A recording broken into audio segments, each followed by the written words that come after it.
मालवा। तो मालवा का एक राजा, उसका नाम क्या है? भोज। राजा का नाम क्या है? भोज। इसने साउथ इंडिया में दो राजाओं को हराया। कहां पे? साउथ इंडिया में। कौन से दो राजाओं को हराया? एक राजा का नाम था गांगे, एक राजा का नाम था तेलप। कौन कौन से दो राजाओं को हराया बताओ? कौन कौन से? कहां पे गांगे और तेलप कहां के राजा है? South India. कहां के राजा है? South India. हरा कौन रहा उनको? भोज। भोज कहां का राजा है? तो मालवा वाले भोज ने साउथ इंडिया के दो राजाओं को हराया। किस किस को? और बार बार जब जी में तब थप्पड़ मार मार के आता। किस किस को? कौन थप्पड़ मार के आता? तो लोगों ने कहना शुरू कर दिया, अरे कहां तो राजा भोज, कहां गांगे और तेलप।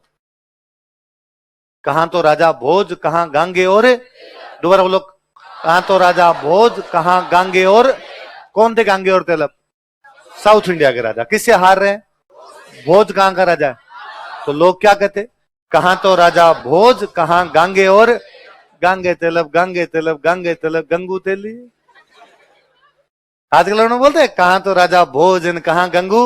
उसमें न तो गंगू है न तेली है, उसमें गांगे है और, तो गांगे को हमने क्या बना दिया? गंगू। तेलप को क्या बना दिया? अब अपने चलते किसे कहते? अरे छोड़ रहे, कहां राजा भोज न कहां गंगू। आज के बाद कहना है कहां राजा भोज, कहां गांगे।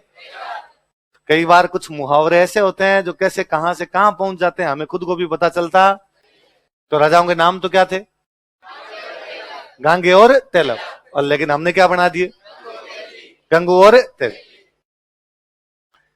एक वर्ड होता देखो, क्या वर्ड है? इसका मतलब होता है उम्र। क्या मतलब होता है? तो कई बार किसी आदमी को यूं कहा गया कि अरे यार, किसी आदमी की उम्र हो जाती है पर बुद्धि नहीं आती। बंदे की उम्र हो जाती है लेकिन उसको क्या नहीं आती? यार इतना बड़ा हो गया लेकिन फिर भी बुद्धि नहीं है। इसका मतलब उम्र के साथ में बुद्धि बढ़ती। कई बार कई लोग उम्र में छोटे होते हैं पर बुद्धि ठीक होती है। कई बूढ़े हो जाते हैं लेकिन फिर भी उनके अंदर दिमाग तो होता। तो लोगों ने कहना शुरू किया कि अकल बड़ी की वयस्क। क्या कहना शुरू किया? अकल बड़ी की, क्या कहना शुरू किया बताओ भाई? अकल बड़ी है या उम्र बड़ी है? मतलब बुद्धि बड़ी है या उम्र बड़ी? इसका मतलब उम्र बड़ी हो, उम्र बड़ी हो जाए लेकिन उसके साथ अकल बढ़ती नहीं। अकल आनी होगी तो पहले ही आ जाएगी, उम्र के साथ अकल आएगी नहीं। तो लोग क्या कहते? अकल बड़ी की वयस, अकल बड़ी की वयस, अकल बड़ी की वयस। भैंस का और अकल का क्या लेना देना है आपस? पर आजकल अपने सब बोलते हैं अकल बड़ी की भैंस, अकल बड़ी की भैंस ना। अकल बड़ी की वयस का मतलब, वयस का मतलब क्या होता है? तो अकल बड़ी की वयस, अकल बड़ी की वयस, अकल बड़ी की वयस, वैसे वैसे करते करते अकल बड़ी की। तो कहां तो राजा भोज, कहां गांगे तेलप, कहां तो राजा भोज, कहां गांगे तेलप। फिर हमने कहा तो राजा भोजन। आपसे ध्यान रखने अपने, वो गंगू तेली नहीं है, वो कौन है? गांगे और तेलप। और वो आपके भैंस नहीं है, वो क्या है? वैसे पल्ले पड़ेगी बात, है ना। कई चीजें, अंग्रेज जब आए ना तो अंग्रेजों ने क्या किया? भाई पहले चोरी चकारी ज्यादा होती, अंग्रेजों ने कहा रक्षा हम करेंगे, किसी भी हम सुरक्षा करेंगे, तुम्हारी तुम्हारे कोई चोरी चकारी नहीं होने देंगे। और अंग्रेजों ने कहा चौकीदार लगाओ। और जो चौकीदार जो है वो पूरे रात शहर में घूमेंगे और शहर में घूम के पहरा लगाएंगे ताकि कोई चोरी नहीं हो जाए। तो अंग्रेज उनको बोलते सेंटिनल। क्या बोलते? सेंटिनल का मतलब होता है पहरेदार। इंग्लिश का वर्ड है सेंटिनल, जिसका मतलब क्या होता है? पहरे। अपने वालों से लिया नहीं गया। सेंटिनल सेंटिनल सेंटिनल सेंटिनल करते करते अपने वाले क्या बना गए? आज भी पहरेदारों को बोलते हैं संतरी। साहब मंत्री संतरी हो गए बोलते हैं, तो संतरी संतरी पहरेदार को बोलने शुरू हो गए। अच्छा, वो जो पहरा लगाता था वो उसके अपने, अभी तक भी पहरे लगाते, राजाओं के टाइम में जब पहरे लगाते तो वो संतरी जब पहरे लगाते बहुत जोर जोर से बोलते हुकुम सदर, हुकुम सदर, हुकुम सदर। तो यूं लगता है सदर, सदर का मतलब होता है मुखिया। सदर का मतलब क्या होता है? तो कि भाई जैसे मुखिया का हुक्म है पहरा लगाने के, लोग समझे हुक्म सदर, हुक्म सदर। वो हुक्म सदर नहीं था। अंग्रेजों का यह कहावा था कि जैसे तुम्हें कोई बंदा देखे उसको पूछना who comes there, who comes there, who comes there, who comes there, who comes there. क्या हो गया? हुकुम सदर, हुकुम सदर। तो कई बार कौन सा वर्ड कहां जाके फिट होता है अपने को पता चलता, और समय के साथ वो वर्ड हिट हो जाता है, उसके मूल शब्द को हमें भूल ही जाते हैं। जैसे अभी भी ना गांव के अंदर कोई फौज में लग जाता है तो गांव में कोई नया नया फौजी होता है, उनको कहते हैं रंगरूट है। है ना। अभी भी को नए नए फौजी लगते हैं कि गांव में आज भी कोई नया फौजी लगा लड़का, बाल कटाए हुए एकदम पीछे से, छोटे छोटे बाल हैं, एकदम यूं दौड़ दौड़ लगाता है कोई ऐसा लड़का, कहते अरे वो तो रंगरूट है। रंगरूट है मतलब फौज में हो गया। तो आज भी फौज में जो नए नए लोग लगते हैं उनको क्या बोलते हैं? रंगरूट। अब ये रंगरूट नहीं होता, अंग्रेजों का राज है। तो जो नया नया फौज में भर्ती होता, भर्ती को अंग्रेजी में बोलते हैं रिक्रूट। रिक्रूटमेंट होता है ना, रिक्रूटमेंट इंग्लिश। भाई मैंने तेरे को रिक्रूट कर लिया, तो मान लो हम गांव के 10 लोग भागने के लिए गए और अंग्रेजों ने 4 को ले लिया, तो अंग्रेजों ने कहा तुम 4 रिक्रूट हो, भागे आउट।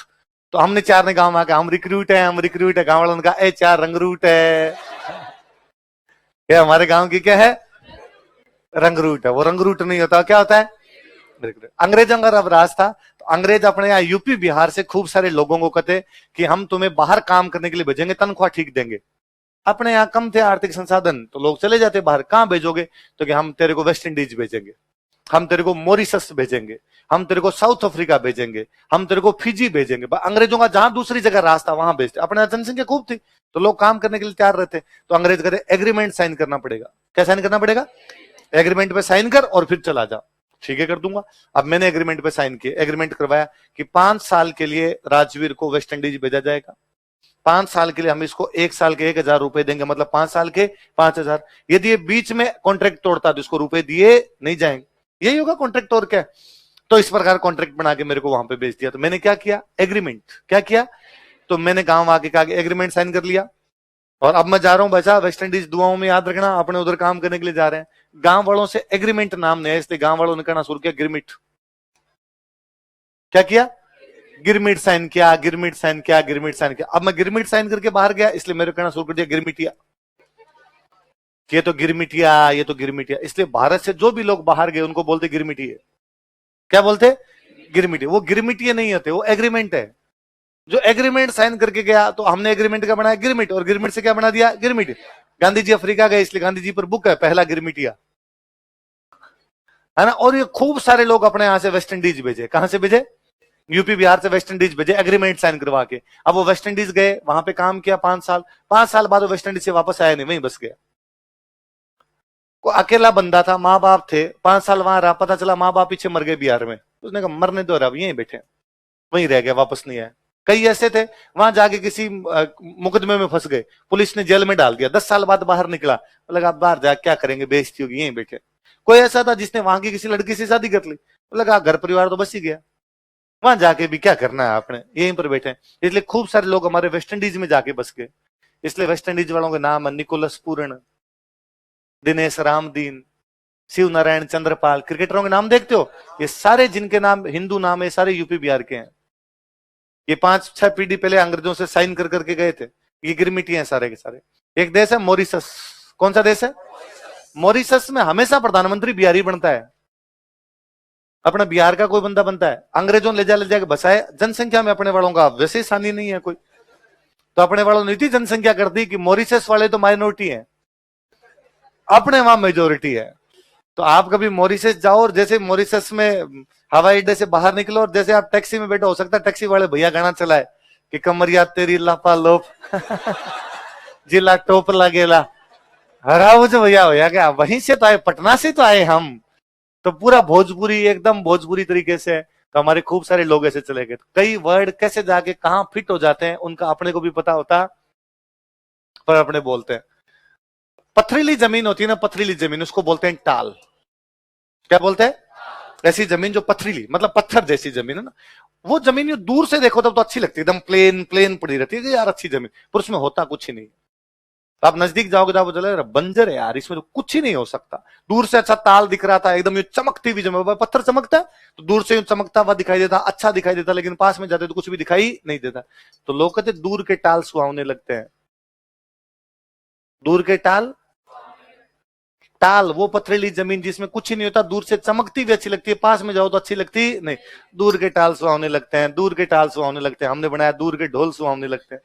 ढोल तो पास से अच्छा लगता है भाई, पास में बजता है तो जी करता है ना कि नाच लें इसके साथ में, तो ढोल पास में अच्छा लगता है, दूर का ढोल क्या अच्छा लगेगा, दूर से सुन ही नहीं रहा है। तो दूर के टाल था, हमने क्या बना दिया, ऐसे हमने क्या अब तक कितने बना रखे। तो अपने ये तो याद रखना है, कहां तो राजा भोज, कहां गांगे, और वही राजा भोज हमारे चित्तौड़ में मंदिर बना के गया। कौन सा मंदिर? त्रिभुवन नारायण मंदिर। कौन सा बोलो? कहां पे बनवाया? उस मंदिर का एक और नाम क्या? समिधेश्वर मंदिर क्यों कहते हैं? ईश्वर जैसे समाधि में बैठो, समाधि में ईश्वर, इसलिए नाम क्या पड़ गया? समिधेश्वर। किसने पुनर्निर्माण करवाया? मुगल, इसलिए आजकल क्या कहते हैं?